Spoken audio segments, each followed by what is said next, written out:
అస్థిరమగుమేని అదరిపాటుల బొంది పెక్కు విధములందు పెంచి పెంచి అగ్నికిచ్చు లేక అడవి నక్కలకిచ్చు, అగ్నికిచ్చు లేక అడవి నక్కలకిచ్చు.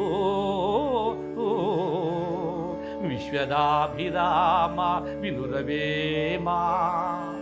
ఈ పద్య భావన సమాజానికి ఒక అపురూపమైన ప్రశ్న. అస్థిరమగుమేని శాశ్వతము కానిది అదరిపాటుల బొంది. ఇక్కడ కొందరు సమాజంలో వారి అందచందాలను చూసుకొని మరికొందరు వారి యొక్క శరీర దృఢత్వాన్ని చూసుకొని మురిసిపోతుంటారు. ఇది ఎక్కడికి పోతుందో నాయన, అగ్నికో మట్టికో చేరవలసినదే కదా ఈ దేహమని, ఈ యొక్క మానవతా విలువలని, మానవతా ధర్మాన్ని, ఈ జన్మించినందుకు మానవతా ధర్మాన్ని, మానవతా విలువలని తెలుసుకోమని వేమన అస్థిరమగుమేను అని సమాజానికి తెలియజేశారు మరి మహాయోగి వేమన.